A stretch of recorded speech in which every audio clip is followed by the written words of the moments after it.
बहुत ही ज़रूरी है। पहले ये समझ लेते हैं बैंक समझने से पहले कि ब्रिक्स है क्या। देखिए, 5 देशों ने मिलकर अपना एक समूह बनाया है। बी से ब्राज़ील, आर से रशिया, फिर इंडिया, फिर चाइना, और ये है साउथ अफ्रीका। 5 देशों ने मिलकर जो समूह बनाया इसे बोलते हैं ब्रिक्स। और इनके हेड ऑफ स्टेट भी बहुत इंपॉर्टेंट हैं।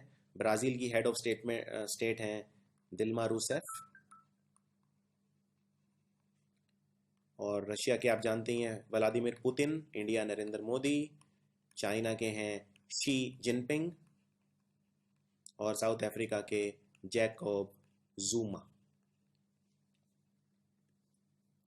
तो देखते हैं इन 5 देशों ने मिलकर जो बैंक बनाया है वो क्या है। देखिए, ये जो 5 कंट्रीज हैं, इन्होंने पहली बात यह है कि मिलके बैंक क्यों बनाया। आप जानते हैं कि अगर किसी कंट्री को अपने इंफ्रास्ट्रक्चर प्रोजेक्ट्स के लिए या किसी भी काम के लिए लोन चाहिए तो वो लोन मांगने कहाँ जाएगा? या तो वो वर्ल्ड बैंक के पास जाता है जनरली, या इंटरनेशनल मॉनेटरी फंड के पास जाता है। लेकिन ये इन दोनों पर ज़्यादातर जो रोल चलता है वो यूएसए और यूरोप का चलता है, ज़्यादातर अधिकार। जैसे वर्ल्ड बैंक में लगभग 15% हिस्सा अमेरिका का है, इंटरनेशनल मॉनेटरी फंड में लगभग 15% हिस्सा अमेरिका का है। तो इनमें इन कंट्रीज़ की ज़्यादा चलती है। तो इससे परेशान होके जो एशियन कंट्रीज़ खासकर हैं, जो डेवलपिंग कंट्रीज़ दूसरे, उनको ये रियलाइज़ हुआ कि हम वर्ल्ड बैंक और इन पर आईएमएफ पे हमेशा डिपेंड नहीं रह सकते। अगर आप इन कंट्रीज़ के हेडक्वार्टर भी देखें, वर्ल्ड बैंक का हेडक्वार्टर सैन फ्रांसिस्को में है, इंटरनेशनल मॉनेटरी फंड का भी वहीं पर है। तो इन पे डिपेंड नहीं रह सकते। इसीलिए हमें अपना ही बैंक हमारे पास होना चाहिए जिस पे हम डिपेंड रह सकें, और जब भी हमें लोन चाहिए हो तो हम उस बैंक से ले सकें। इसलिए इन्होंने मिलकर बनाया न्यू डेवलपमेंट बैंक या एनडीबी। इसका हेडक्वार्टर होगा शंघाई, चाइना में। This is very important, Shanghai में। पहले बात चल रही थी कि इसका हेडक्वार्टर शायद इंडिया में हो जाए, लेकिन फिर 5th ब्रिक्स समिट में ये डिसाइड हो गया था कि इसका हेडक्वार्टर शंघाई में होगा। तो जैसे मैं बता चुका हूँ, इसमें 5 कंट्रीज़ हैं: Brazil, Russia, India, China and south Africa. वैसे इसमें और भी कंट्रीज़ अब इंटरेस्ट दिखा रहे हैं। लगभग 20 से ज़्यादा कंट्री हैं, जैसे इंडोनेशिया है, बहुत सारे देश हैं ऐसे, जो टर्की है, जो इसको ज्वाइन करने में बहुत ज़्यादा इंटरेस्ट दिखा रहे हैं। और आज से अगर आप 5 से 10 साल बाद देखेंगे तो इसमें कम से कम 50 या 100 कंट्री मेरे हिसाब से होंगे। कोई भी ऑर्गेनाइजेशन, कोई भी बैंक जब शुरू में बनता है तो उसमें कंट्रीज़ बहुत कम होते हैं। जैसे वर्ल्ड बैंक जब बना था उसमें बहुत कम कंट्रीज़ थे, आज वर्ल्ड बैंक में 188 कंट्रीज़ हैं।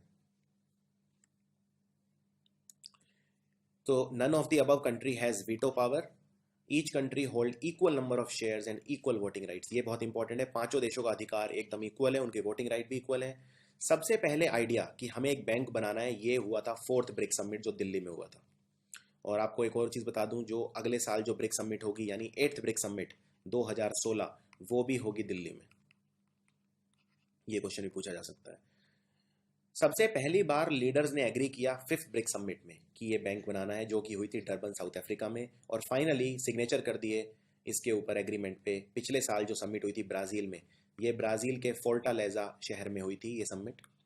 तो यहाँ पर नरेंद्र मोदी गए थे, इनका पहला ब्रिक्स समिट था ये, नरेंद्र मोदी का। मैं एक बार फिर से रिपीट कर देता हूँ।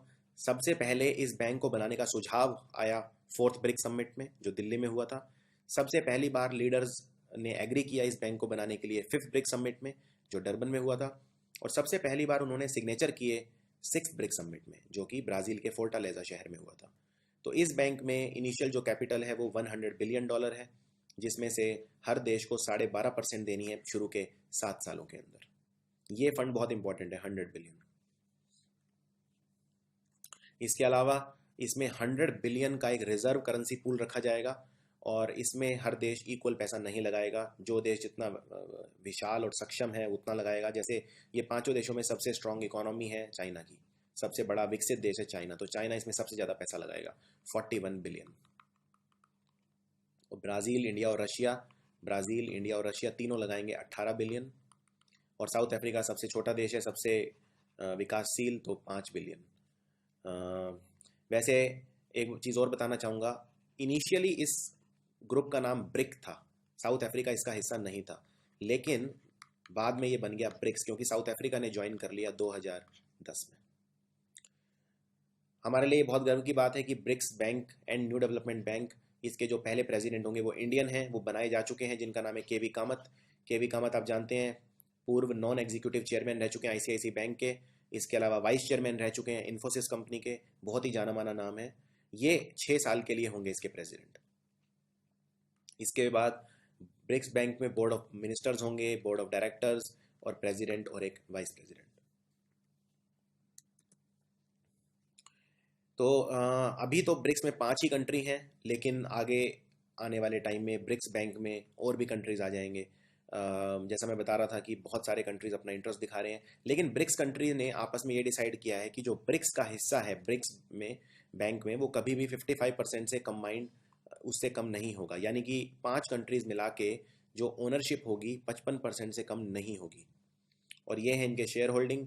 हर कंट्री को 1 लाख शेयर दिए गए हैं, जिनकी शेयर होल्डिंग इक्वल है, वोटिंग राइट भी एकदम इक्वल है, और ऑथोराइज कैपिटल भी इक्वल है। तो टोटल ऑथोराइज कैपिटल है 100 बिलियन, जिसमें से हर कंट्री को कंट्रीब्यूट करना है 10 बिलियन, और हर कंट्री के एकदम इक्वल शेयर्स हैं। टोटल शेयर्स हैं 10 लाख, 1 मिलियन। इनमें से अभी 5 लाख शेयर एलोकेट नहीं हुए हैं, और बाकी 1-1 लाख 5 देशों में बांट दिए गए हैं। सो एक चीज़ और बताना चाहूँगा, ब्रिक्स इतना इंपॉर्टेंट क्यों है। देखिए, वर्ल्ड की जितनी भी पॉपुलेशन है उसकी 42% पॉपुलेशन रहती है ब्रिक्स कंट्रीज में। आप जानते हैं इंडिया और चाइना सबसे ज़्यादा पॉपुलस कंट्रीज हैं वर्ल्ड के। तो पूरे अगर आप ब्रिक्स कंट्रीज देखें, वर्ल्ड की 42% पॉपुलेशन ब्रिक्स इन 5 देशों में रहती है। इसके अलावा वर्ल्ड का लगभग 1/5 GDP, ग्रॉस डोमेस्टिक प्रोडक्ट, इन कंट्रीज से आता है। तो इसी से आप इंपॉर्टेंस लगा सकते हैं ब्रिक्स की।